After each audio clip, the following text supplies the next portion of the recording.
क्या साधारण पत्थर में भगवान हो सकते हैं जो स्वयं घर से बाहर निकल कर आए या नदी से बाहर निकल कर आए? हाँ, यह सच है। भक्तिभाव की एक अनसुनी कहानी, दो कन्याओं की अद्भुत भक्ति जिससे ठाकुर जी स्वयं रीझ गए। कहानी की शुरुआत एक साधारण गांव से होती है, जहां एक जमींदार की छोटी लड़की थी और उस गांव से कुछ दूरी पर एक राज्य था जहां एक राजा की बेटी रहती थी। अक्सर जमींदार को राज्य में किसी काम से जाना पड़ता था, तो कभी कभार वह अपनी बेटी को भी ले जाता था कि वो भी इतने खूबसूरत महल को देखे। लड़की को भी महल की खूबसूरती और सुंदरता अच्छी लगती थी। जब भी अपने पापा के साथ जाती तो जमींदार तो अपने कार्य से जाता, लेकिन उसकी बेटी पूरे महल में खेलती। ऐसे ही एक दिन राजा की बेटी ने उसे देख लिया, जो एक गिरे हुए गमले को सही सलामत उठाकर रख रही थी, और जहां वह गमला गिरा था वहां कुछ कचड़ा भी हो गया था, तो उसे साफ कर रही थी। राजा की बेटी को उसका स्वभाव पसंद आया। वह उसके पास गई और बोली, तुम मेरी सखी बनोगी? वह साधारण लड़की पहले तो हिचकिचा गई कि राजा की बेटी मुझे सखी बनने को कह रही है। वह कुछ कह पाती, इतने में उसके पिताजी ने आवाज दी, बिटिया कहाँ हो? चलो आज जल्दी चलना है। उसने राजा की बेटी को बिना जवाब दिए चली गई। अब जमींदार का राज्य में कोई काम ना पड़ता था। ऐसे ही कुछ दिन बीत गए। इधर राजा की बेटी हर रोज उसका इंतजार करती कि वो कब आएगी, क्योंकि उसे एक सरल स्वभाव वाली लड़की पसंद थी। और यहाँ वह जमींदार की भी लड़की सोचा करती कि मुझे कब महल में जाने का मौका मिलेगा, मैं उसकी सखी बनना चाहती हूँ। उस दिन बेचारी को कुछ जवाब नहीं दिया तो बुरा मान गई होगी। ऐसी ही वो खोई रहती थी। एक दिन राजा की बेटी से रहा ना गया। वह स्वयं गांव आ गई और उस जमींदार के घर पहुंची। जमींदार ने जैसे देखा, वह हैरान रह गए कि राजा की बेटी यहाँ बिना किसी सैनिक या सेविकाओं के साथ। तुरंत उसके पास गया, राजकुमारी आप यहाँ? हाँ, मुझे अपनी सखी से मिलना है। सखी, वो भी तुम्हारी? राजकुमारी जी, यहाँ आपकी कौन सखी है? इतने में ही पीछे से जमींदार की बेटी निकली। तुरंत राजा की बेटी ने उसे गले लगा लिया और बोली, बाबा ये है मेरी सखी। जमींदार एक पल के लिए स्तब्ध रह गया कि कहा महलों की राजकुमारी और कहा एक गांव की लड़की। इसके बाद दोनों बातें करने लगी कि उस दिन मैंने तुमसे कहा था, तुमने बिना कुछ जवाब दिए चली आई थी। सखी, मुझे माफ कर दो। जब तुमने सखी का प्रस्ताव मेरे सामने रखा, मुझे यकीन नहीं हो रहा था और मैं कुछ कह पाती। तभी पिताजी ने आवाज दी तो मैं चली आई थी। दोनों ने एक दूसरे को माफ किया और एक गहरी मित्रता की शुरुआत हुई। अब तो वह जमींदार की बेटी बिना किसी से पूछे महल में कहीं भी आ जा सकती थी। कोई उसे नहीं रोकता था। सभी जानने लगे कि वह राजकुमारी की सखी है। दोनों हर रोज बगीचे में खेलते। ऐसे ही एक बार एक संत महात्मा चातुर्मास करने के लिए उस गांव में पधारे और गांव में उस जमींदार के यहाँ 4 महीने रुके। जब भी कोई महात्मा या रसिक आते हैं तो उनकी एक अलग और पवित्र व्यवस्था कराई जाती है, ताकि उन्हें अपनी पूजा पाठ में कोई दिक्कत ना हो। उसी प्रकार उस जमींदार ने महात्मा के लिए एक अच्छी व्यवस्था की। अगले दिन हर रोज की तरह राजा की बेटी आई। दोनों वही पास ही खेल रहे थे। उसी समय उन संत ने अपनी पूजा पाठ करना प्रारंभ किया। बढ़िया एक स्थान को पवित्र किया और उसमें एक साफ कपड़ा बिछाया और सिंहासन रखा। फिर अपने शालिग्राम को निकाला, उन्हें अच्छे से स्नान कराया, इत्र आदि लगा। इधर संत अपनी पूजा में मस्त थे और बाहर से ये दोनों कन्याएं देख रही थी। फिर दोनों ने एक दूसरे को देखकर बोला, ये वाला खेल हम भी खेलेंगे। ये खेल तो बहुत अच्छा है। तुलसी तोड़कर लाओ, चढ़ा दो। पुष्प तोड़कर लाओ, चढ़ा दो। इत्र से भगवान को चिकने कर दो। माला पहनाओ, आरती करो और भोग लगाओ।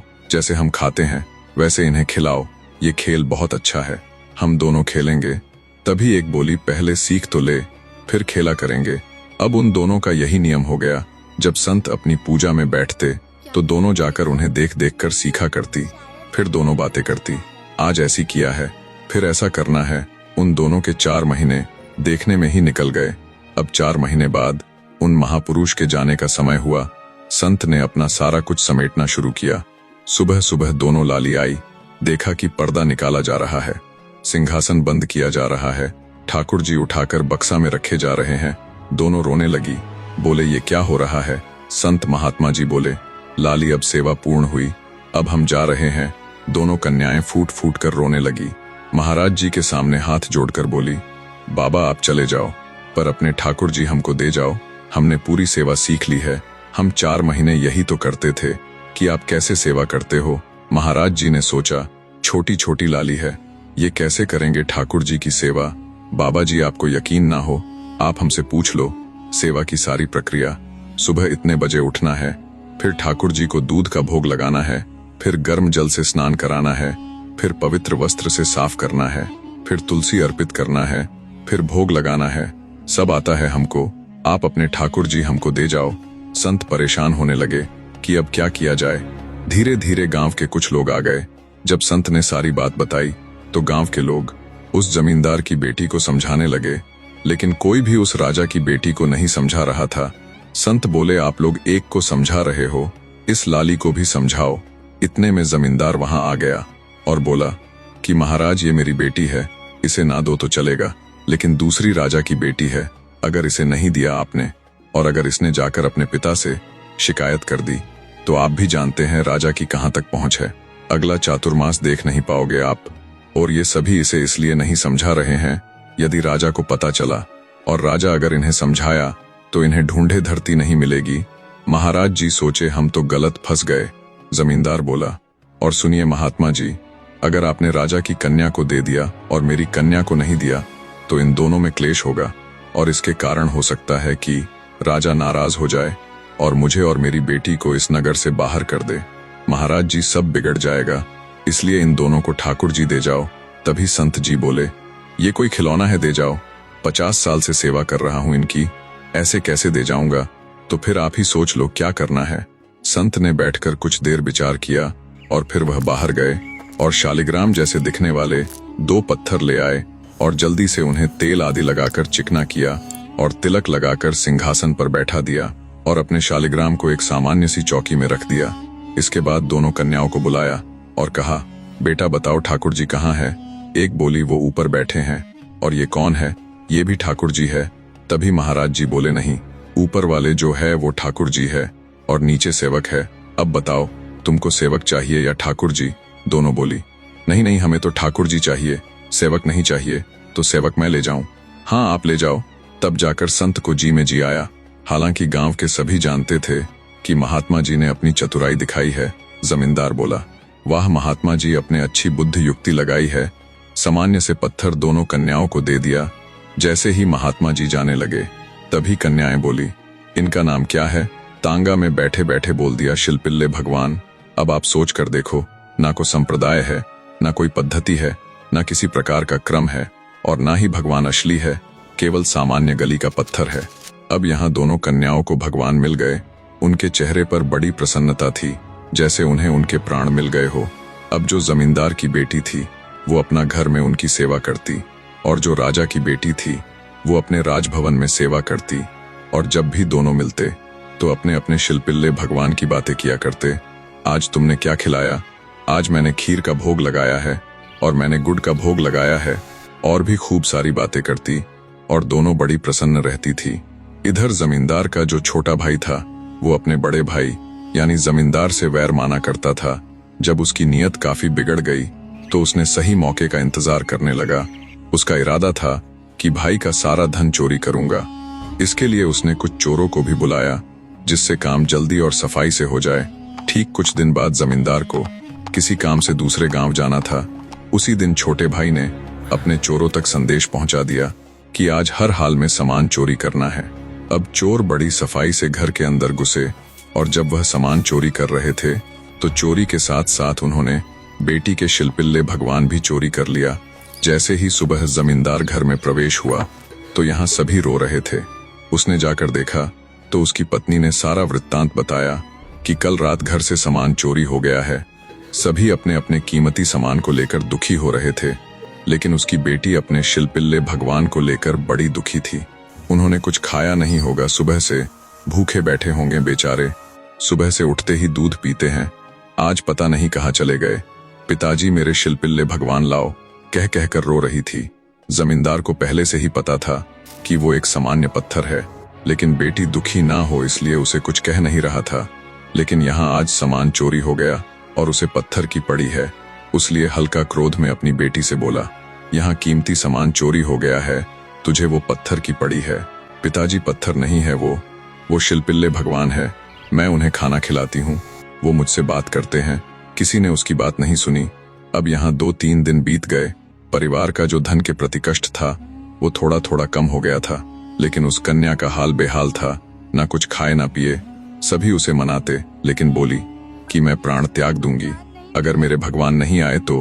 तभी उसके पिताजी ने बोला, बेटी देख, ये सारा किया धरा तेरे चाचा का है, हम सब जानते हैं। उसने सारा धन अपने घर में धर रखा है, लेकिन क्या बताए, समाज में उसकी छवि बढ़िया है।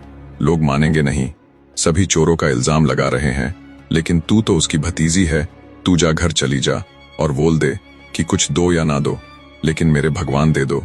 बेटी बिना समय गवाए चाचा के घर गई। चाचा तो उसके द्वार पर खाट में ही बैठे थे। बोली, चाचा जी मुझे पता है कि चोरी आपने करवाई है।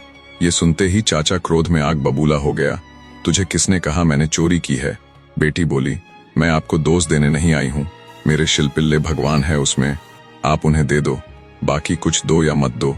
चाचा ने विचार किया, अगर मैंने इसे शिलपिल्ले दे दिया तो प्रमाणित हो जाएगा कि चोरी मैंने कराई है।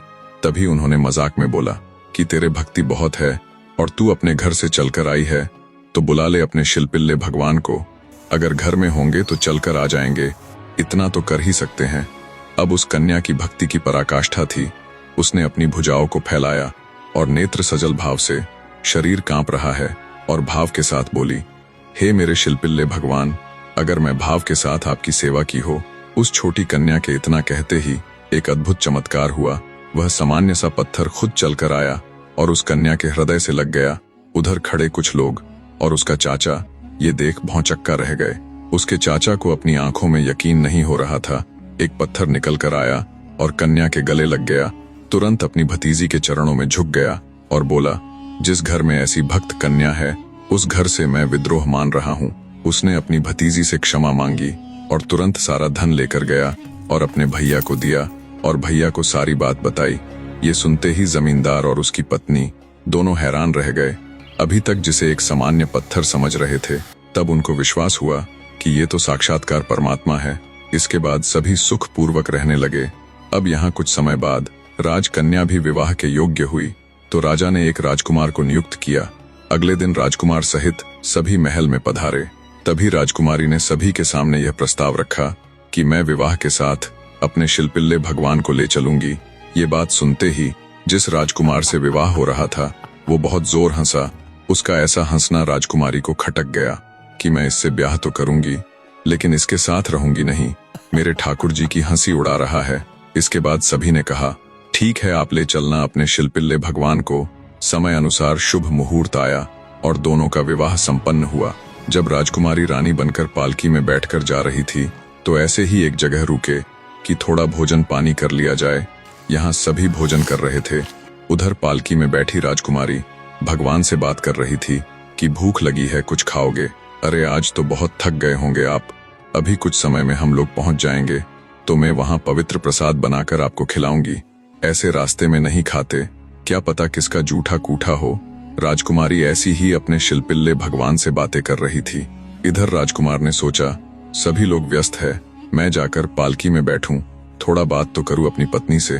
तो राजकुमार पालकी में गया और अंदर बैठ गया।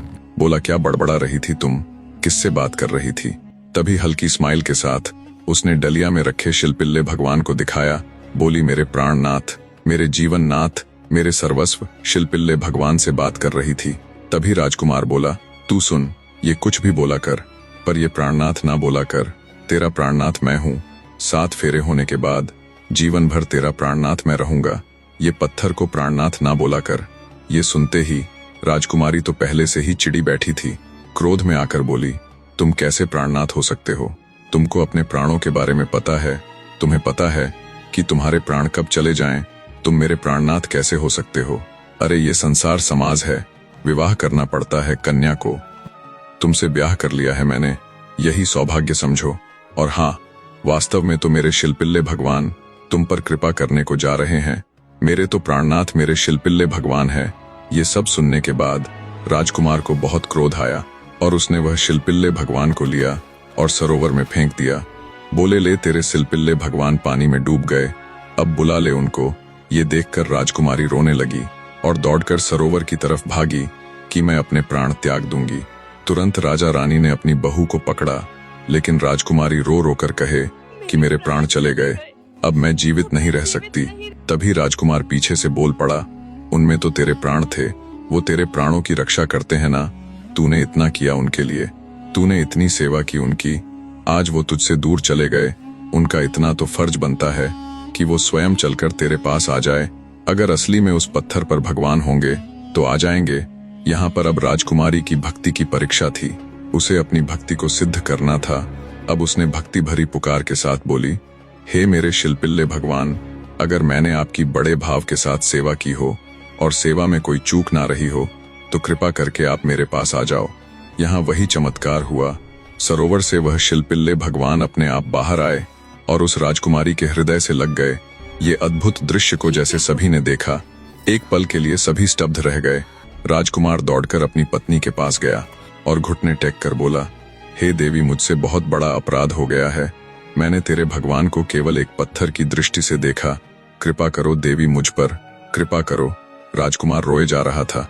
राजकुमारी ने जैसे देखा कि मेरे पति को अपनी गलती का एहसास हो गया है तो उसने उसे क्षमा कर दिया और दोनों एक दूसरे के गले लगे। यह कहानी से हमें बहुत बड़ी सीख मिलती है। गंगा ना मानने वालों के लिए वह बहता पानी है, लेकिन मानने वालों के लिए वह मुक्ति द्वार है। वाकई में अगर भक्ति को अगर प्रधान रखा जाए तो यही जीवन का संपूर्ण रस है। अगर भक्ति भरा यह वीडियो आपको अच्छा लगा हो तो हमारे साथ अवश्य जुड़े, क्योंकि हम ऐसी ही धार्मिक पौराणिक कहानियां लाते रहते हैं। मिलते हैं अगली बेहतरीन कहानी के साथ, तब तक के लिए जय श्री राधे कृष्णा।